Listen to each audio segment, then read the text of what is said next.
Hello everyone, इस video में हम लोग वेरिएबल मास सिस्टम के बारे में पढ़ने जा रहे हैं। एक स्टूडेंट ने कहा है इस कॉन्सेप्ट पे वीडियो बनाने के लिए, तो मैं बना रहा हूँ। मैं उस तरीके से बता रहा हूँ जैसे मैं अपने क्लासरूम में पढ़ाता हूँ। इस वीडियो को पूरा देखिएगा, आपको बहुत सारा इम्पॉर्टेंट कॉन्सेप्ट सीखने को मिलेगा। वेरिएबल मास सिस्टम एक ऐसा कॉन्सेप्ट है जिस पे बहुत सारा क्वेश्चन पूछा जाता है, और मेरा जो अप्रोच है इस कॉन्सेप्ट को बताने का कंप्लीट न्यूमेरिकल अप्रोच है। मीन्स मैं थोड़ा सा कॉन्सेप्ट बताने के बाद सीधा क्वेश्चन पे आता हूँ और क्वेश्चन के थ्रू इस कॉन्सेप्ट को सिखाता हूँ। और इस कॉन्सेप्ट को भी मैं दो पार्ट में ब्रेक करता हूँ, जिसमें से एक पार्ट इस वीडियो में डिस्कस किया जाएगा और नेक्स्ट पार्ट नेक्स्ट वीडियो में मैं डिस्कस करूँगा। देखते हैं सबसे पहली बात कि जैसे लीनियर मोमेंटम का जो इक्वेशन होता है, इस पॉइंट को समझिए। जो लीनियर मोमेंटम का जो इक्वेशन होता है, लीनियर मोमेंटम क्या होता है? मास इनटू वेलोसिटी होता है। अब यहाँ से यदि आप न्यूटन के सेकेंड लॉ पे चलिएगा तो इसको डिफ्रेंशिएट कर दिया जाता है, dp/dt लिख दिया जाता है। यदि आप इसको डिफ्रेंशिएट कीजिएगा तो वेलोसिटी कॉमन dm/dt हो जाता है, और प्लस मास कॉमन वेलोसिटी हो जाता है, dv/dt हो जाता है। ओके, अब इस कॉन्सेप्ट को यहाँ पे एक बहुत इंपॉर्टेंट टर्म है, ये है कि ये जो है ये नेट फोर्स है, ये नेट फोर्स। और ये जो फोर्स लग रहा है dm/dt इंटू v, ये मास के चेंज होने के कारण आ रहा है। ये सिस्टम का मास जो चेंज हो रहा है उसके कारण ये फोर्स लग रहा है। तो ये एक तरह का इंटरनल फोर्स है। ये इंटरनल फोर्स जो उस सिस्टम पे लग रहा है ये वो है। Okay, plus mass into acceleration, जो एक्सेलरेशन ऑब्जेक्ट में जो प्रोवाइड हो रहा है। ओके, ये एक्सटर्नल फोर्स के कारण ये सिस्टम में एक्सेलरेशन प्रोवाइड हो रहा है, तो ये एक तरह का एक्सटर्नल फोर्स है। इस पॉइंट को, इस कॉन्सेप्ट को समझिए। ये वेक्टर में फोर्स होता है, इस कारण से हम इसको वेक्टर फॉर्म में लिख सकते हैं। यदि आप इस कॉन्सेप्ट को समझ रहे हैं, और यदि मान लेते हैं कि एक्सटर्नल फोर्स 0 है, बाहर से कोई फोर्स नहीं लगाया जा रहा है, जो भी है उस सिस्टम का इंटरनल फोर्स है। ठीक है, यदि मान लेते हैं कि ऑब्जेक्ट का मास बढ़ रहा है, मास बढ़ भी सकता है ऑब्जेक्ट का। ओके, जैसे एक ट्रॉली मूव कर रहा है, मान लेते हैं कि एक ट्रॉली है जो कि मूव कर रहा है कुछ v वेलोसिटी से, और इसके ऊपर मास गिराया जा रहा है, तो इसका मास बढ़ रहा है। ठीक है, तो इसको भी हम लोग इसी कॉन्सेप्ट को लेकर के चलेंगे, v into dm/dt, internal force ही लेकर के चलेंगे।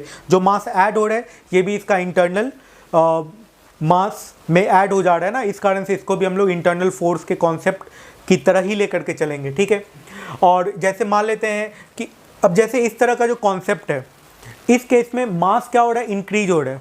किसी केस में मास डिक्रीज भी कर सकता है, जैसे रॉकेट प्रोपल्सन के केस में, जब रॉकेट ऊपर के डायरेक्शन में मूव करता है, उस केस में पीछे के डायरेक्शन में, नीचे के डायरेक्शन में, रॉकेट के मोशन के अपोजिट डायरेक्शन में जो उसके अंदर जो फ्यूल भरा होता है वो इजेक्ट होता है। ठीक है, तो वहाँ पे मास डिक्रीज करते रहता है रॉकेट का। यहाँ पे इस ट्रॉली का मास इंक्रीज कर रहा है। ओके, तो इस तरीके से इसके कॉन्सेप्ट को हम लोग सीखते हैं। बढ़ते हैं आगे और हम लोग सीधा न्यूमेरिकल अप्रोच पे चलते हैं और इस पे बेस्ड क्वेश्चन को सॉल्व करते हैं। बस यही कॉन्सेप्ट है, इसी को लंबा चौड़ा करके, बहुत लंबा चौड़ा करके स्टूडेंट को सिखाया जाता है, और स्टूडेंट इसी में उलझ के रह जाता है। आपको नहीं उलझना है, आपको बहुत सुलझते हुए इसके टर्मिनोलॉजी को अच्छे से समझना है। ठीक है, तो आगे बढ़ जाते हैं हम लोग और सीखते हैं इस पे बेस्ड एक बहुत ही इंपॉर्टेंट क्वेश्चन मैं आपको सॉल्व कराता हूँ। ओके,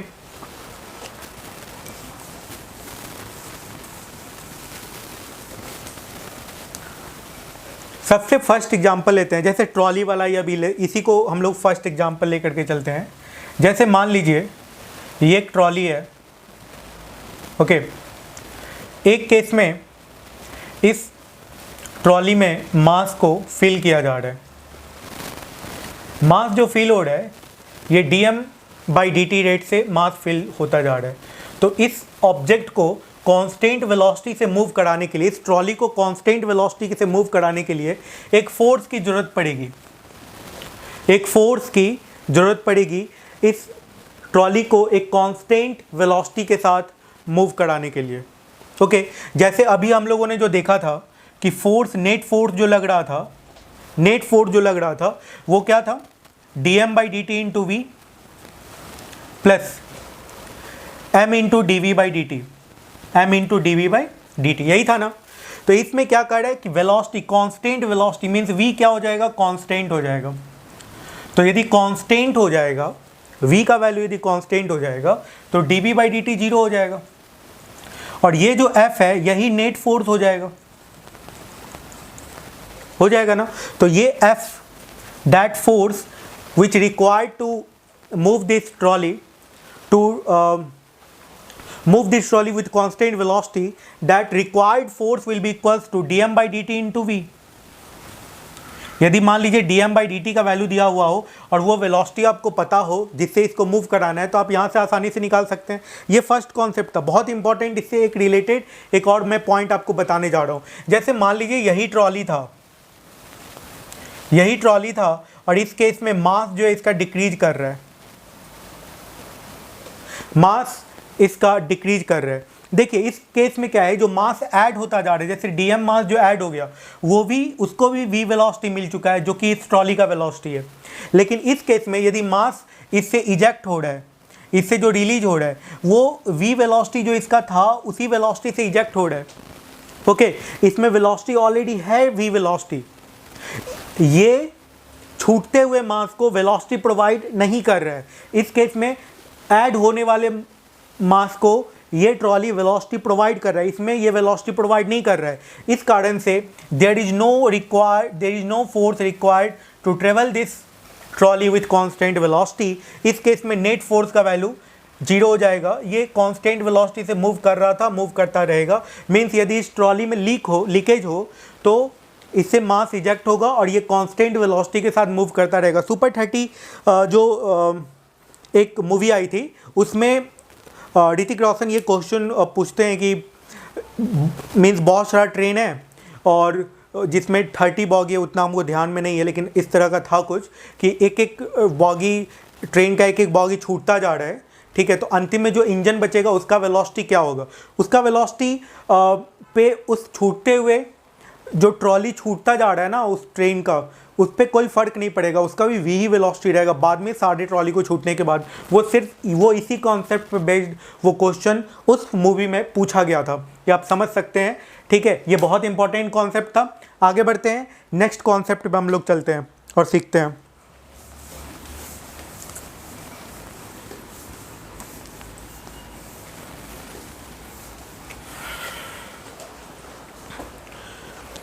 इस वीडियो में हम लोग वो सब कॉन्सेप्ट ले रहे हैं जो कि लॉज ऑफ मोशन से डायरेक्ट रिलेटेड है। कंजर्वेशन ऑफ लीनियर मोमेंटम पे बेस्ड जो कॉन्सेप्ट पे वेरिएबल मास सिस्टम का क्वेश्चन पूछा जाता है उसको हम लोग नेक्स्ट वीडियो में लेंगे। ठीक है, इसी में मैं रॉकेट प्रपल्सन वाले केस को ले रहा हूँ। जैसे मान लेते हैं कि एक रॉकेट है, ये सेकेंड केस मैं आपको बता रहा हूँ, फर्स्ट केस आप देख चुके हैं। जैसे मान लीजिए ये रॉकेट है और ये कुछ इस तरीके से मास इजेक्ट कर रहा है। ये रॉकेट ऐसा हो सकता है कि अर्थ के सरफेस पे हो, ग्राउंड पे हो, या हो सकता है कि स्पेस में हो, दोनों चीज़ हो सकता है। यदि मान लेते हैं कि ये स्पेस में है, दो केस हो सकता है, एक स्पेस में हो सकता है और एक अर्थ पे हो सकता है। यदि अर्थ पे हो तो क्या होगा, ये फर्स्ट केस हो गया, ये सेकेंड केस हो गया यदि स्पेस में हो तब। ठीक है, तो मान लेते हैं स्पेस में है, ओके, और ये dm बाई dt वेलोसिटी के साथ ये मास को इजेक्ट कर रहा है। तो इस ऑब्जेक्ट पर जो इंटरनल फोर्स लगेगा ये ऊपर के डायरेक्शन में लगेगा, इसको थ्रस्ट फोर्स भी कहेंगे हम लोग। ये थ्रस्ट फोर्स है, थ्रस्ट फोर्स के कारण ये ऊपर के डायरेक्शन में मूव करेगा। ठीक है, थ्रस्ट फोर्स का भी वैल्यू वही होता है dm by dt into v. ये एक टाइप का internal force dm by dt into v, ये भी एक टाइप का इंटरनल फोर्स ही है। तो आप समझ सकते हैं कि F ऊपर लग रहा है तो इसका जो एक्सेलेरेशन हो जाएगा ऊपर के डायरेक्शन में ma equal to dm by dt into v हो जाएगा। ये इंटरनल फोर्स के कारण एक तरीके से आप कह सकते हैं कि इस ऑब्जेक्ट में मोशन आया है और एक्सेलेरेशन का वैल्यू हो जाएगा जो भी इसका मास हो, मान लेते 1/m हो। ठीक है, तो 1/m dm by dt into v, ये हो जाएगा कुछ एक्सेलेरेशन इसका। ठीक है, अब आगे बढ़ते हैं। जैसे अर्थ पे यदि होगा ये रॉकेट, तो अर्थ पे यदि ये रॉकेट होगा, मोमेंटम वाले कॉन्सेप्ट को हम लोग नेक्स्ट वीडियो में देखेंगे। वो बहुत ही आसान है, यहीं से सीधा लेकर के चलेंगे और सारा कैलकुलेट करेंगे हम लोग। देखते उस कॉन्सेप्ट को भी आप ज़रूर देखिएगा। देखिए, जैसे मान लेते हैं यही अपना पुराना रॉकेट था जो कि मास इजेक्ट कर रहा है dm बाई dt रेट से, इस पे इंटरनल फोर्स F लग रहा है। ओके, तो अर्थ पे है तो इस पे तो mg भी लगेगा ना, तो mg नीचे लगेगा, dm by dt into v इस पे ऊपर के डायरेक्शन में फोर्स लगेगा, तो dm/dt इंटू वी इस पे ऊपर के डायरेक्शन में फोर्स लगेगा माइनस mg, इसको कैपिटल M ही लिख देते हैं, minus mg that is equals to ma। कुछ इस तरह का इक्वेशन बन जाएगा। और इस केस में एक्सेलेरेशन का जो वैल्यू होगा, एक्सेलेरेशन का वैल्यू हो जाएगा 1/M dm/dt, आप डिवाइड करके देख लें, dm/dt इंटू वी माइनस जी। आप इस तरीके से एक्सेलेरेशन कैलकुलेट कर सकते हैं यदि अर्थ के सरफेस से रॉकेट को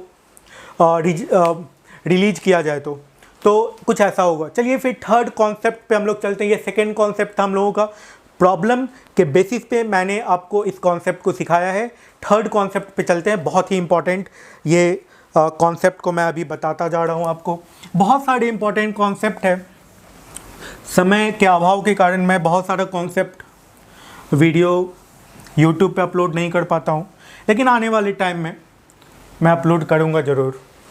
चलिए फिर थर्ड कॉन्सेप्ट पे चलते हैं। थर्ड कॉन्सेप्ट में हम लोग ये इस पॉइंट को लेकर के चलते हैं, जैसे मान लीजिए एक वैगिंग मशीन है, ये भी बहुत इंपॉर्टेंट कॉन्सेप्ट है। जैसे एक वैगिंग मशीन है और इस पे एक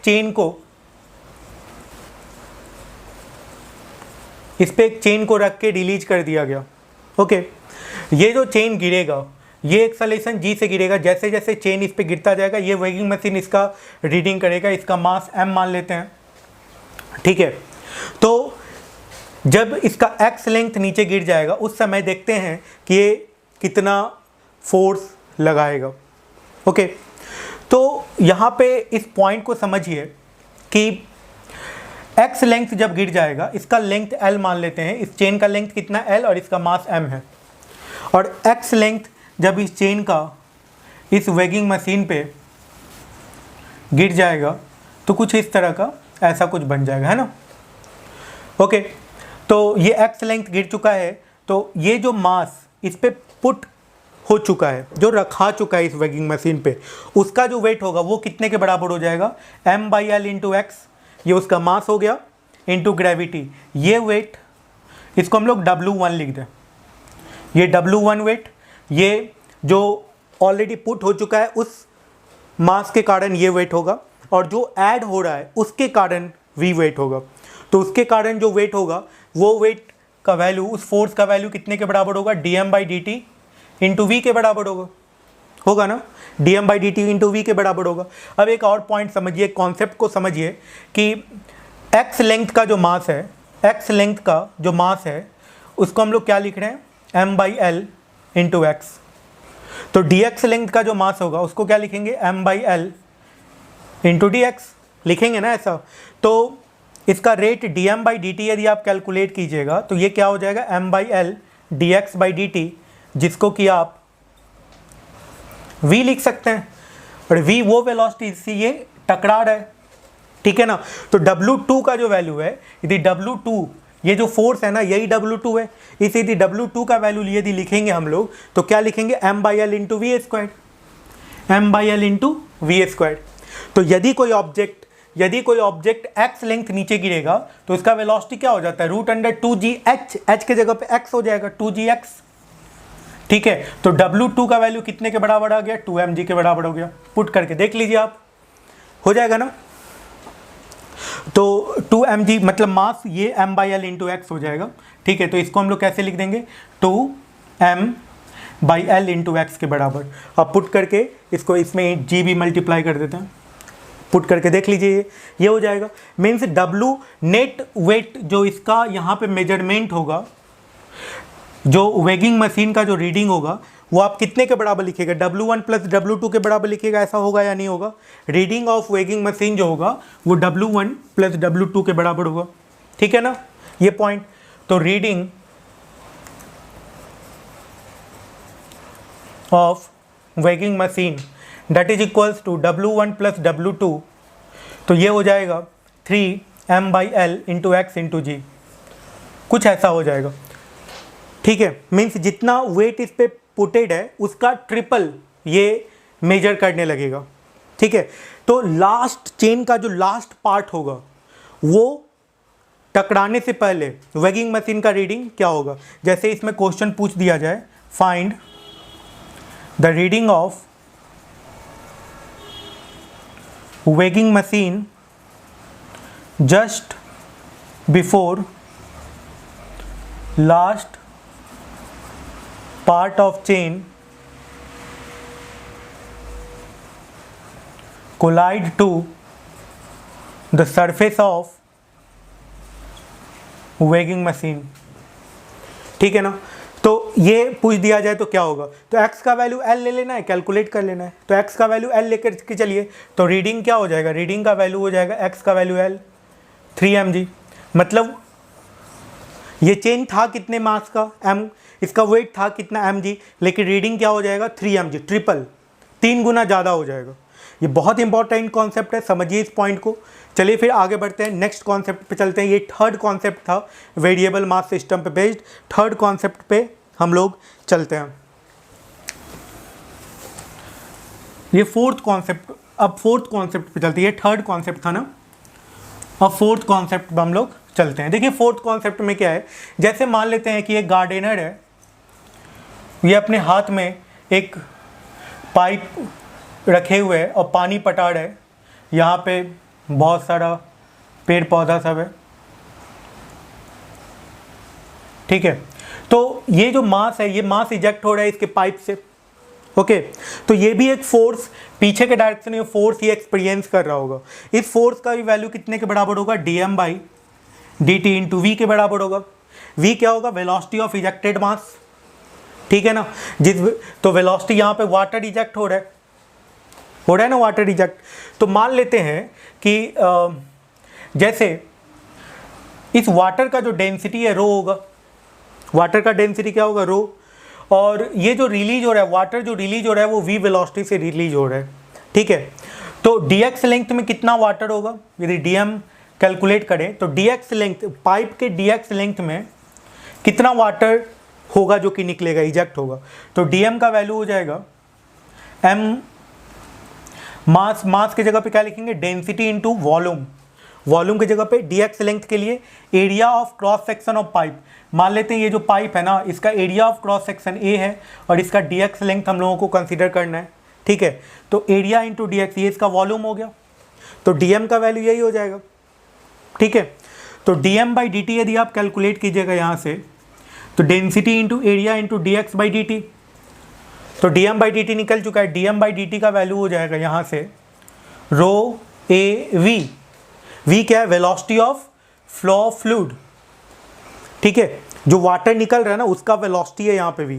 तो जो फोर्स एक्सपीरियंस करेगा, फोर्स एक्सपीरियंस बाय गार्डनर कितने के बराबर हो जाएगा, dm/dt इंटू वी के बराबर होगा ना। तो इसको पुट कीजिए, कैलकुलेट कर लीजिए। तो ये जो फोर्स एक्सपीरियंस करेगा बैकवर्ड डायरेक्शन में वाटर रिजेक्ट होने के कारण, वो कितने के बराबर हो जाएगा बताइए, dm/dt इंटू va² के बराबर। तो इस तरीके से आप कैलकुलेट कर सकते हैं। यदि गार्डनर का जो केस था उस केस में ये फोर्स का क्या वैल्यू हो जाएगा, ठीक है। तो ये सब कुछ कॉन्सेप्ट था वेरिएबल मास सिस्टम पे बेस्ड।